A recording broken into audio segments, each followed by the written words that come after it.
everyone, and welcome to this is a reading about Pluto going retrograde that's happening this week, and Pluto's slowing down and stationing to go retrograde. And when a planet slows down and stations to go retrograde, it gets closer to the Earth, so the energy is stronger. So we're going to have a couple of days of really strong Pluto energy over the next couple of days. And it's happening on either the 2nd or 3rd of May, depending on where you are in the world. So this means Pluto is the planet of intensity. It could be intense over this period of time. There could be a lot of intense feelings coming up. Pluto's also the planet of the underworld, so it represents our fears, our insecurities, even trauma. It represents deep and hidden truths. And ultimately, it wants to connect us to our power, our deep truth, so that we can transform something in our life. Interestingly, as this is happening, both Mars and Venus are moving into their home signs. Mars is moving into Aries, so it's like all station go. This is making a really positive aspect to Pluto. So it might feel invincible if this is a major energy for you, if it's really affecting you in your chart stronger than the Venus transit. So if you're affected by the Mars transit, this is really like a sense of I can do everything. I'm really anything. I'm invincible. I'm determined. I'm really motivated. It can feel like, yes, I'm ready to transform an area of my life. But if you're feeling more influenced and affected by the Venus transit, and that's going to be people that, particularly if you have angles or points at 0 to 4 degrees of the fixed signs, so that is Taurus, Scorpio, Leo, and Aquarius, you're going to be feeling this a lot more intensely, this Venus transit.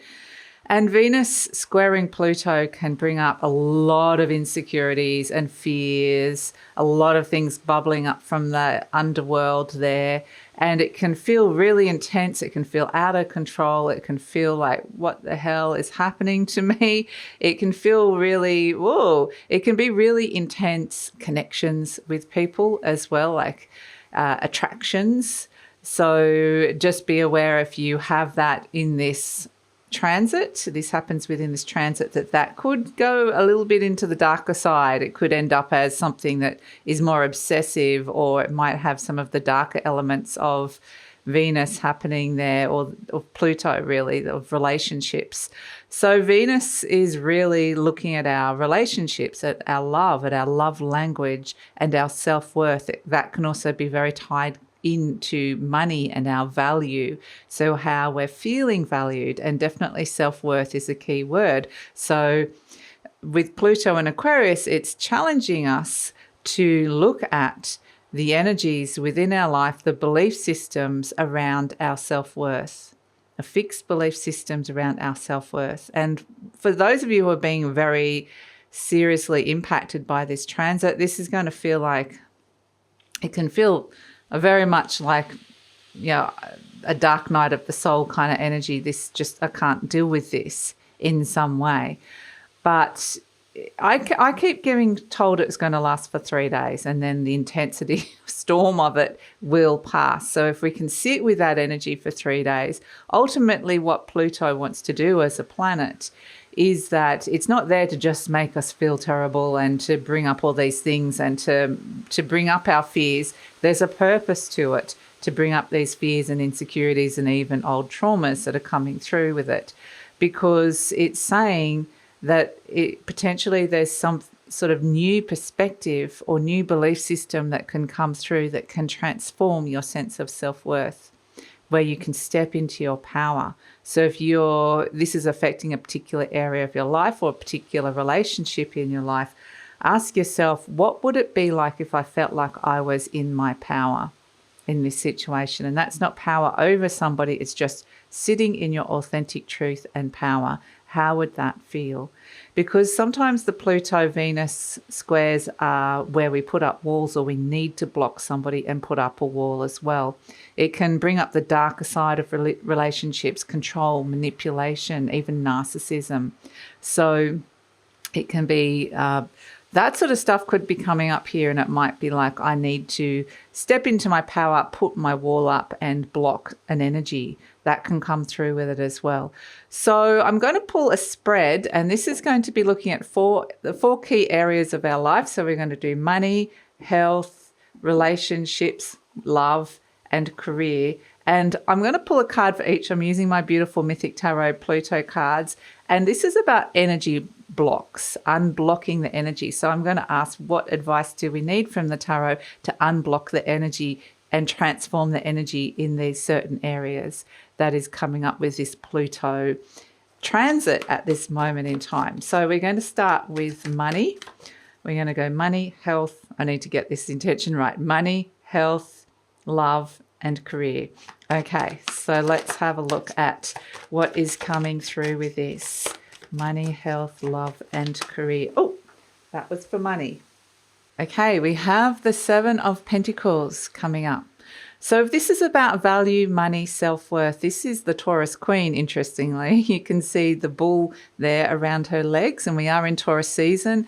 And this is the Queen saying to Daedalus, the master builder, and he works for the king usually. And he's been working for the king, and the king's been his benefactor, and it's all created all this stability. But at the same time, Daedalus is building the same thing and doing the same thing over and over again and producing the same results. And even though it's comfortable, it's a sense of he's ready to expand and grow. And in comes the Taurus Queen here. In comes the Queen and says, come work for me. I've got a new project. So she's offering something to him. It's a new offering that's coming in, some kind of new way to be working with your money or to be creating money in some form in your life. And she says, it's going to be new. I can promise it's going to be new. It's going to be different. It's going to be exciting. You're going to experience growth. I can't necessarily promise stability. I can't promise that it's going to upset the king. It's not going to upset the king. So there are some certain risks involved with this, but it requires some careful consideration that there is a new offering or a new path ahead that can bring growth, but it does require some reassessment, perhaps shifting and changing and making some adjustments about where you have been working with your money and where you have been investing your money, or your sense of self-worth and value as well, because that can tie into money as well.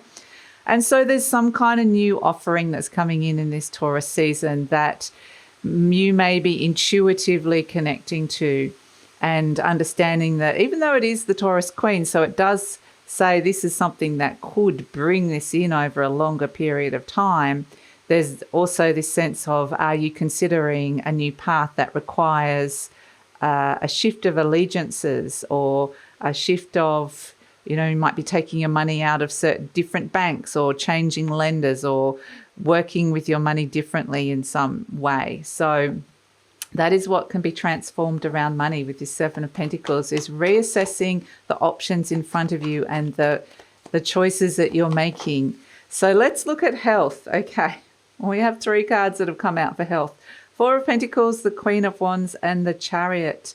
So it feels like there is potentially some new things that you can be learning around your health, or new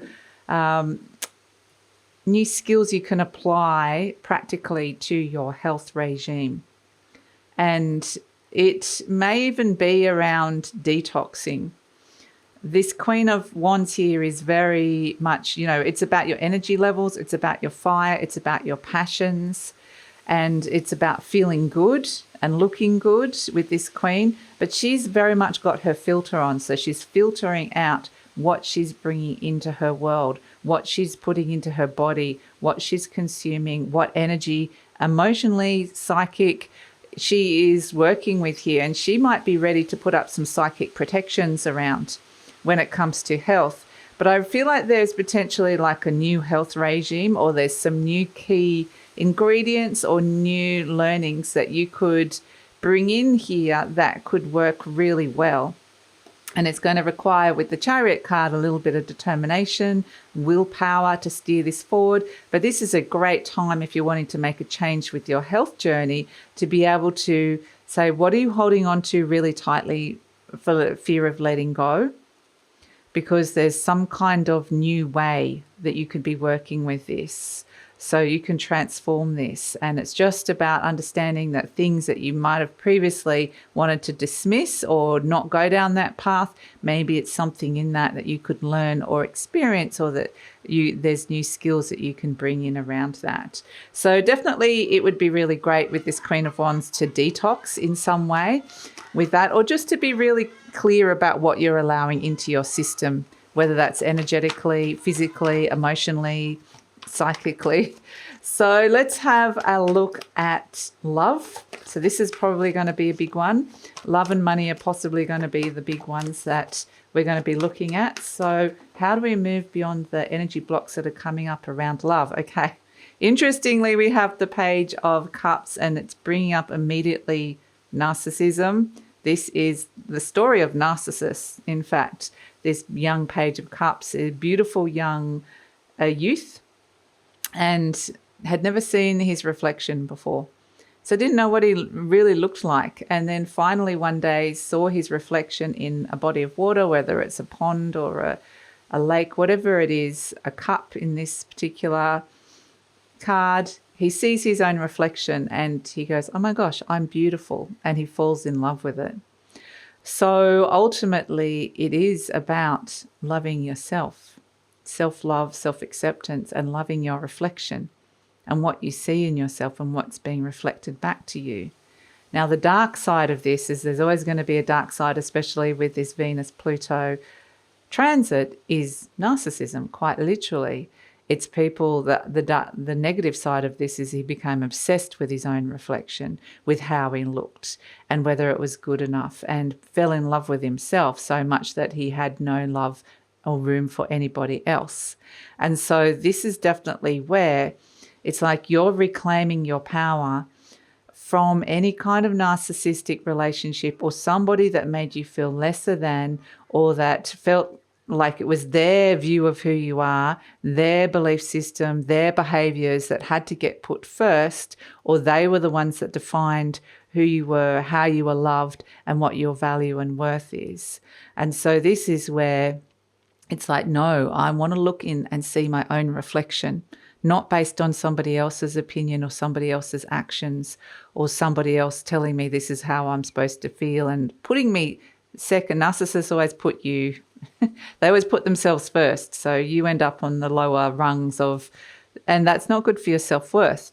So it really is saying, that's your version of reality. That's not my version. I'm going to go look in the mirror and see what I see back, the true reflection of myself that has nothing to do with what you have projected onto that. And so it's seeing the truth of who you really are and loving that, truly loving that, learning to love that, love the reflection. And it's about self-love and acceptance, which is a beautiful thing. And because it's a page, it might feel quite new. It's about opening your heart to that concept, that idea of self-love. And it really is, you can feel a little bit vulnerable opening up to this.